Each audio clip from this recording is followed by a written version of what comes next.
The moment my life truly began to fracture did not arrive with shouting or slammed doors or anything dramatic enough to warn me of the damage it would cause, because it came quietly, disguised as something ordinary, wrapped so tightly in familiarity that my body understood the danger long before my mind was willing to give it a name.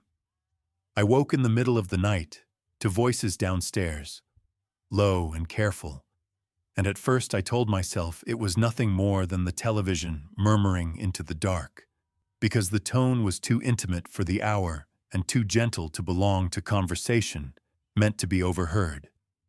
Then recognition settled in, slow and unwelcome, because the voices were unmistakable.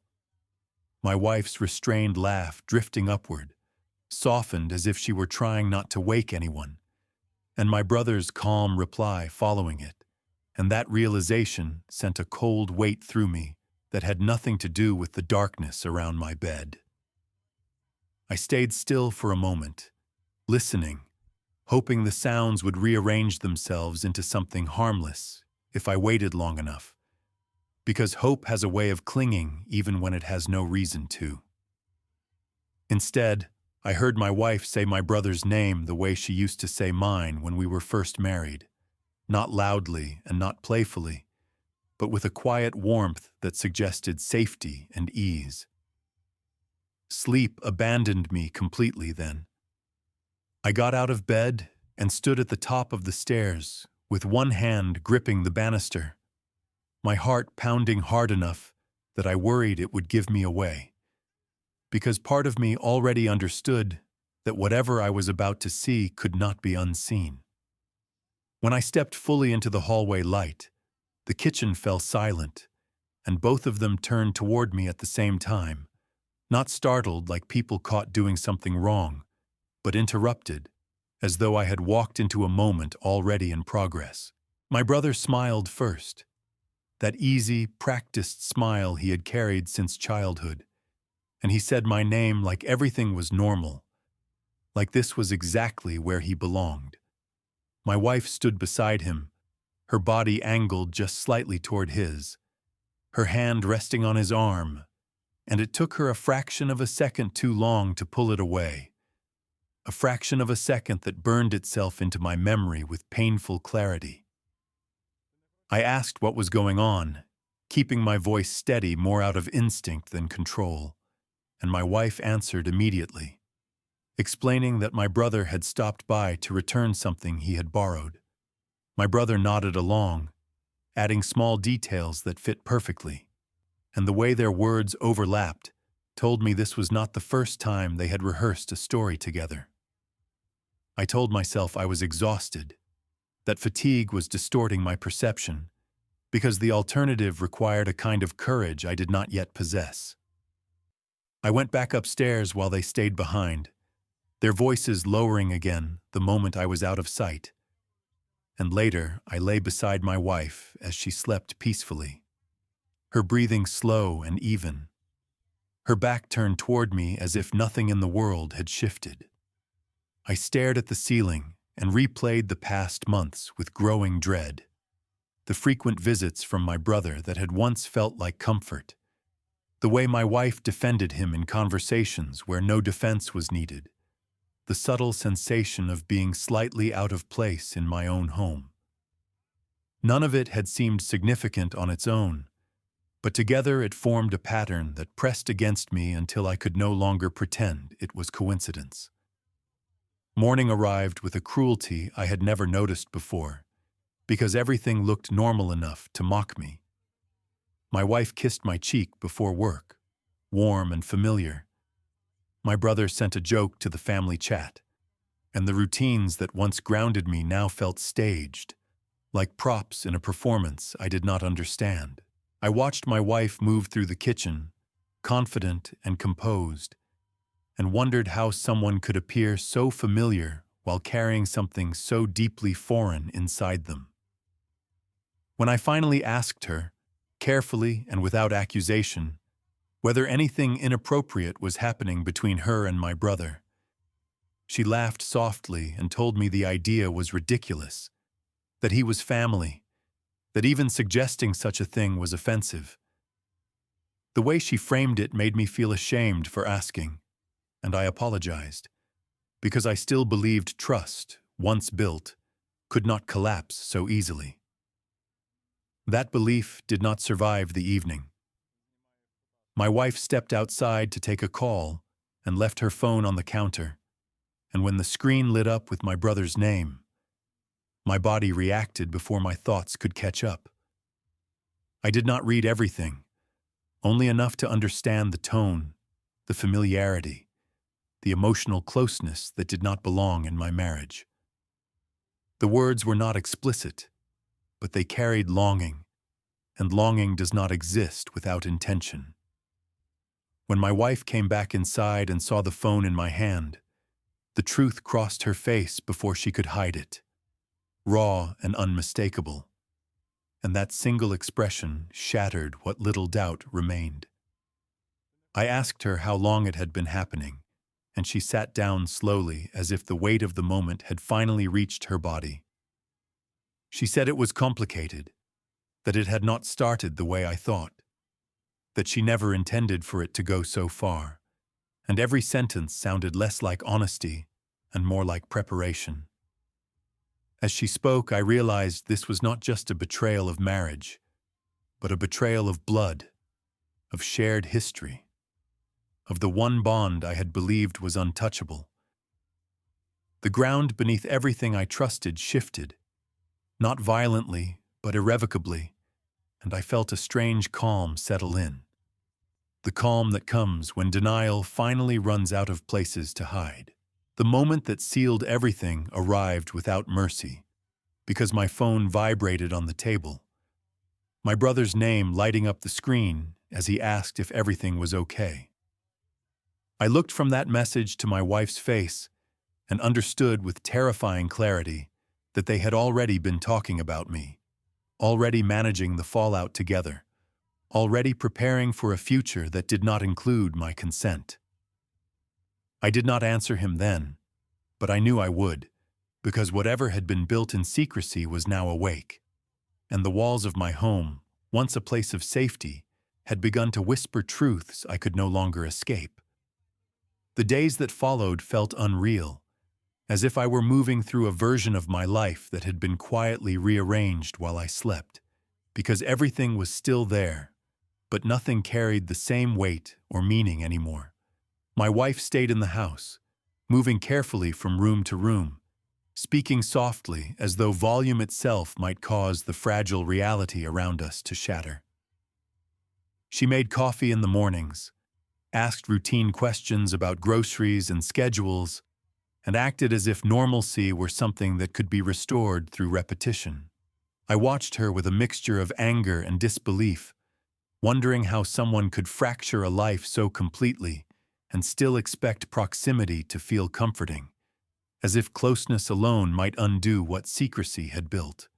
When we finally sat down to talk in earnest, it was at the kitchen table where we had once planned vacations, budgets, and futures, and the familiarity of that setting made the conversation feel heavier rather than safer. She spoke slowly, choosing her words with care, and told me it had started as conversations. Harmless at first, because my brother understood her in ways she felt she needed at the time. That sentence landed like an accusation disguised as vulnerability, because it framed her betrayal as a response to something missing in me rather than a choice she had made repeatedly. I asked her whether she realized how that sounded, how it shifted responsibility away from her actions and onto our marriage, and she cried, saying she never meant to hurt me. The tears did not feel fake, but they felt misplaced, because grief that comes after decisions have already been made carries a different weight than grief that stops them. I asked her how long it had been going on, and her hesitation before answering told me more than the number itself ever could. That pause was filled with calculation, with an awareness of consequences, and I realized she had likely rehearsed this moment in her mind long before I ever stumbled into the truth. Each answer she gave raised more questions, and each explanation felt less like honesty and more like damage control. And with every passing minute, I felt something inside me harden, not into cruelty, but into clarity. My brother, meanwhile, began inserting himself back into my life with a confidence that felt almost insulting. He sent messages pretending nothing fundamental had changed, casual jokes, vague check-ins, each one testing whether I would stay silent and allow him to keep his place in my world while standing in the wreckage of what he had done. When I finally answered his call, he spoke carefully, his tone calm, as if composure alone could undo betrayal. He told me he never planned for this to happen, that feelings had developed unexpectedly, that proximity and familiarity had blurred boundaries, and I listened until he finished before telling him that secrecy is not accidental, and betrayal does not happen without intent. The line went quiet long enough for me to hear my own breathing, and then he said the word that changed everything, telling me he loved her, as if love were an explanation rather than an admission. That word stripped away the last illusion I had been clinging to, because love implied time, intimacy, and sustained choice, not a single mistake that could be buried and forgotten. I asked him how long he had been saying that to her, and he hesitated, and that hesitation felt like confirmation all on its own. I ended the call without saying goodbye, because if I stayed on the line any longer, I would say something I could never take back, and I was already losing more than I knew how to carry. The conflict widened when my family began to sense the tension, because families rarely allow silence to exist without filling it themselves. My brother reached out to our parents first, not with the truth, but with concern shaped to soften his role. And when my mother called me later that evening, her voice already carried disappointment. She asked what was wrong between me and my wife, and that phrasing cut deeply because it centered the crisis on my marriage rather than on the betrayal that had fractured it. When I told her I could not talk about it yet, she reminded me that my brother was still my brother, and the word still sounded less like comfort and more like instruction. Like blood was a rule that outweighed everything else. Pressure closed in from every direction. My wife begged me not to tell anyone. My brother asked me to talk things through privately. My parents urged patience and understanding, and all of it made me feel like the unreasonable one for reacting at all. One night, my wife sat beside me on the couch and listed everything we had built together: the house, the years, the shared plans, as if naming them could resurrect them. I asked her whether she thought about those things when she was with him, and she covered her face and whispered that she never meant for it to become this. I told her it became this because she fed it, and the words sounded harsh even to me. But harshness felt unavoidable when truth kept being softened into regret. Eventually, staying in the house began to feel like suffocating, not because of anger, but because every room carried the weight of what had been hidden inside it. I left late one night and drove to a friend's place, sleeping in a room that smelled unfamiliar and staring at the ceiling while my phone lit up with messages I did not answer. In that quiet, away from everyone else's expectations, it became clear that this was no longer just a crisis of marriage, but a collision between loyalty and self-respect, between preserving family comfort and acknowledging reality. I understood, with a steady clarity that frightened me, that if I continued absorbing everyone else's needs, the situation would only worsen, and that whatever came next would require me to stop reacting and start deciding, even if that decision fractured the family more deeply than anyone was ready to admit. The clarity I had been circling for weeks did not arrive through confession or confrontation, and it did not come from either of the people who owed it to me most. It came quietly, almost reluctantly, through someone who had been standing just outside the center of the storm while it gathered strength. My sister-in-law, my brother's wife, called me one evening with a voice so controlled it sounded practiced, and she asked if we could meet somewhere neutral, somewhere neither of us would feel trapped by walls that had absorbed too much history. We chose a small cafe on the edge of town, the kind of place where conversations dissolve into background noise. And when she sat across from me, I recognized the same exhaustion I had been carrying. The look of someone who has been doubting their own instincts for far too long. She did not ease into the conversation or search for the right opening. She simply said she knew something was wrong long before anyone admitted it. And that sentence alone shifted something inside me, because it confirmed that what I had been sensing was not paranoia or projection. She talked about the changes she had noticed in my brother months ago, the guarded way he handled his phone, the irritation whenever her questions strayed too close to my wife's name, the nights he claimed to be working late that never quite aligned with reality. As she spoke, the fragments I had been carrying finally began to align, forming a picture that was clearer and more devastating than anything either of them had offered me. She slid her phone across the table and showed me messages she had found, not explicit and not dramatic, but unmistakable in tone, filled with reassurance, longing, and familiarity that does not appear overnight. In those words, I saw the truth I had been resisting, that this was not a sudden collapse of boundaries born from confusion, but a parallel relationship constructed deliberately alongside our lives. They had planned, reassured each other, justified what they were doing, and trusted that silence would protect them indefinitely. The realization landed heavily, not because it surprised me, but because it removed the last place denial had been hiding, and I felt something settle inside me. A cold clarity that did not hurt as sharply as uncertainty had.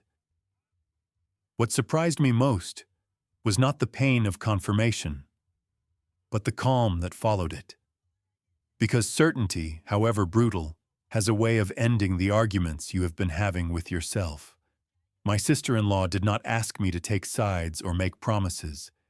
She only said she was done carrying the truth alone, and in that shared honesty, I felt steadier than I had since everything began. We sat there for a long moment without speaking, two people connected not by alliance or revenge, but by the simple refusal to keep pretending for the sake of others' comfort.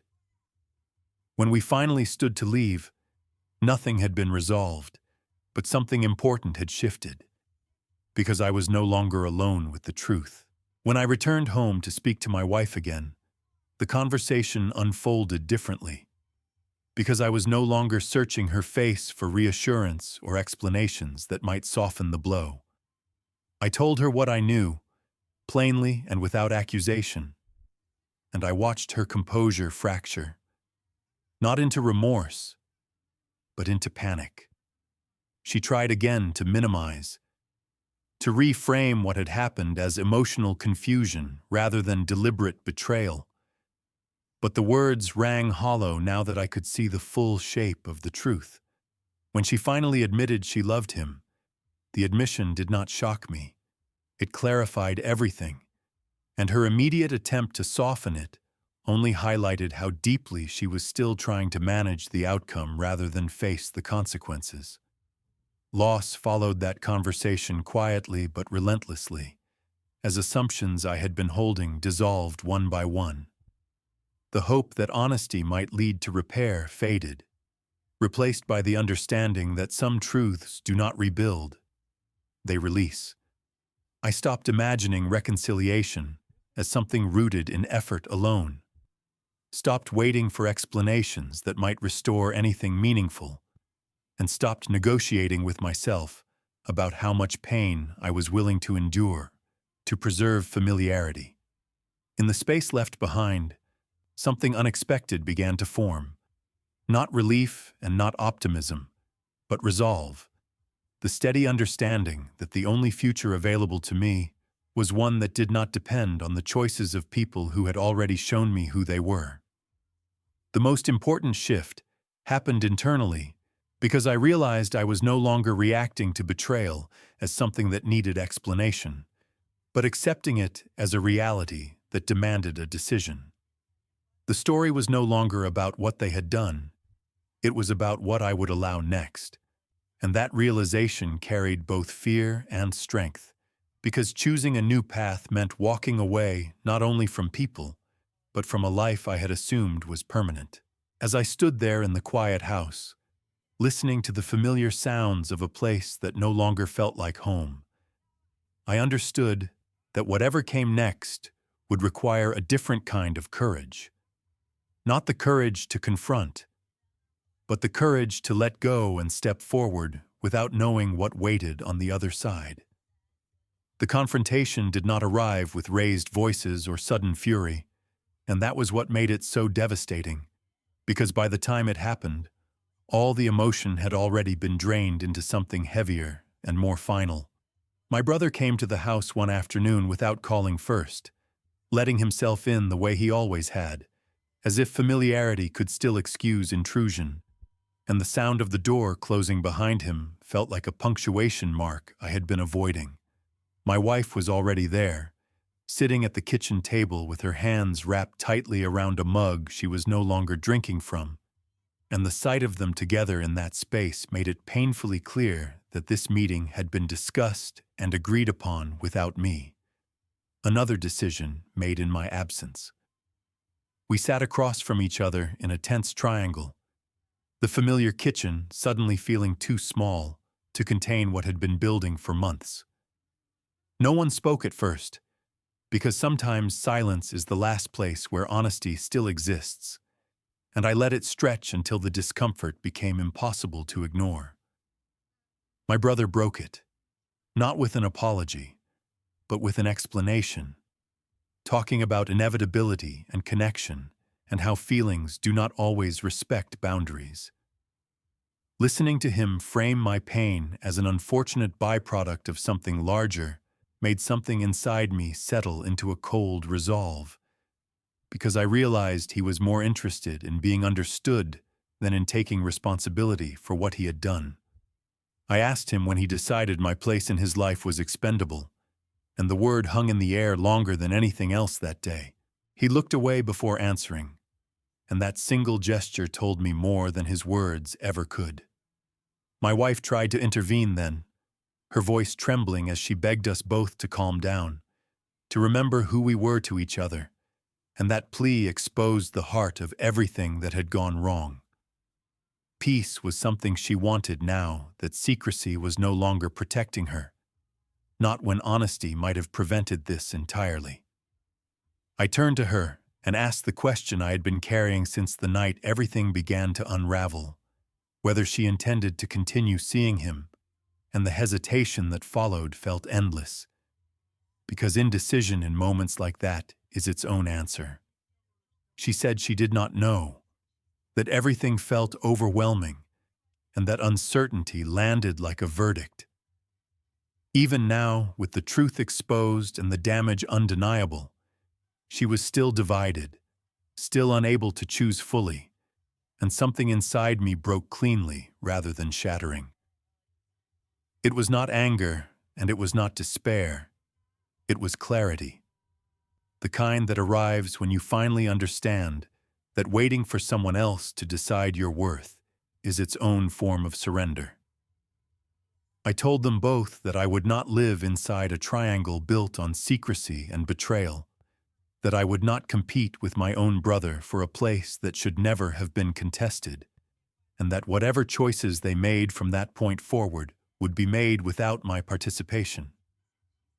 My brother stood and took a step toward me, saying he never meant to lose me, and I stepped back instinctively, because intention does not undo consequence, and closeness without trust is just another form of harm. I told him that blood does not grant immunity from betrayal, and that whatever relationship we once had was now defined by what he had chosen to destroy. My wife began to cry openly then, her composure finally giving way, but the tears did not move me the way they once would have. because grief that arrives after repeated choices feels different from grief that prevents them. The decisive moment came not from anger, but from exhaustion, when I realized that waiting for clarity from either of them was keeping me suspended inside their indecision. I told my wife I was done waiting, that I was leaving, not as punishment and not as leverage, but as preservation. Because staying had begun to cost me pieces of myself I could not afford to lose. She reached for my arm and asked me not to do this, her voice breaking as she reminded me of everything we had built. And I gently pulled away, because what we had built no longer existed in the form she was asking me to save. I packed a bag that night slowly and deliberately, feeling the weight of each ordinary item as if it were a farewell to a version of myself I no longer recognized. The house was quiet in a way that felt different from before, not tense but hollow. And as I walked through the rooms one last time, I understood that the greatest challenge had not been confronting them, but choosing myself in a moment where walking away felt like stepping into nothing. When I closed the door behind me and stood outside in the cooling air, the finality of it settled in, not as loss alone, but as the end of a life built on assumptions that could no longer hold, and the beginning of something unknown that, for the first time in a long while, belonged entirely to me. Life did not rush in to fill the space I left behind, and for a long time that absence felt heavier than the chaos that came before it, because chaos at least gives you something to fight against, while emptiness asks you to sit still and listen to yourself. I moved into a small, temporary place that smelled unfamiliar and echoed when I walked across the floor, and those echoes followed me everywhere at first, reminders that I was no longer sharing space, time, or identity with anyone else. The quiet was not peaceful in the beginning. It was confrontational, forcing me to sit with thoughts I had postponed for years under the excuse of responsibility and routine. Nights were the hardest, because memory does not respect walls or new beginnings, and I would lie awake replaying moments not to torture myself, but because the mind insists on understanding what the heart has already accepted. My wife and I spoke rarely, and only when necessity demanded it. Conversations reduced to logistics and decisions that could not be avoided. In those exchanges, I noticed how distant she already felt, like someone I once knew intimately but could no longer reach, and that distance confirmed what I already understood, that whatever version of us once existed had ended long before I walked out the door. A few times she tried to revisit the past, asking whether things might have been different if we had talked more, listened better, noticed each other sooner. And I answered honestly that maybe they could have been. But not once secrecy became a pattern and betrayal became a choice repeated over time. That honesty ended those conversations quickly, because it offered no comfort, only clarity. And clarity is rarely welcome when regret is still looking for forgiveness instead of accountability. I heard about my brother indirectly, through relatives who spoke carefully, as if navigating unstable ground. I learned that distance had settled between us without either of us formally naming it, and that our parents were struggling to reconcile the image of their sons with the reality that now stood between them. I did not reach out, not because I was holding on to anger, but because reconciliation without responsibility is just another form of denial, and denial had already taken enough from me. I accepted that some relationships do not end with closure or understanding. They simply erode until they no longer resemble what they once were. And learning to live with that loss felt like mourning someone who was still alive. Slowly, almost imperceptibly, I began to rebuild myself in small, unremarkable ways that did not announce progress, but quietly created it. I walked without destination, letting my thoughts wander without correcting them, and I rediscovered parts of myself that had been buried beneath obligation and endurance.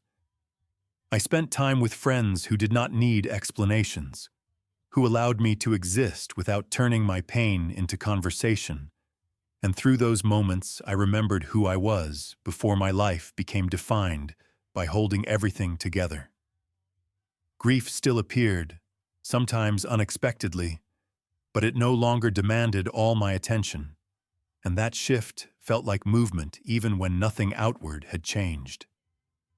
It was during one of those ordinary reclaimed moments that I met someone new, not through intention or timing, but through coincidence so unremarkable it felt almost deliberate. She did not arrive as a solution or a distraction, and I did not treat her as either, because I had learned what happens when intimacy moves faster than truth. She listened without probing, spoke without performing, and treated my past not as a defining label but as context, something that mattered without overshadowing the present. With her, conversation felt like connection rather than negotiation, and that alone felt unfamiliar in the best possible way. I allowed myself to feel hope without attaching promises or urgency to it, and that restraint felt like growth rather than fear. As time passed, I noticed changes in myself that mattered more than any external outcome, because I woke without the familiar tightness in my chest, and decisions no longer felt like negotiations against invisible resistance. I thought often about forgiveness, not as something owed to those who hurt me, but as a boundary I could choose for my own peace. I learned that forgiving does not require reconciliation, just as moving forward does not require approval, and holding those distinctions allowed me to carry my past without being crushed by it. The betrayal no longer defined me, it informed me, and that difference was everything. The story did not end with restoration or reunion, and it did not need to, because what mattered most was not reclaiming what was lost, but understanding what remained. I had lost a marriage and a brother as I once knew them, but I had gained clarity, self-respect, and the knowledge that choosing myself was not abandonment, but survival. The future remains open and uncertain in ways that once terrified me, but now feel honest, and as I continue forward, grounded in the life I am building rather than the one that broke, I do so without bitterness. I carry a hard-earned peace, aware that love can fail and blood can fracture, but integrity, once claimed, has a way of holding you upright when everything else falls away.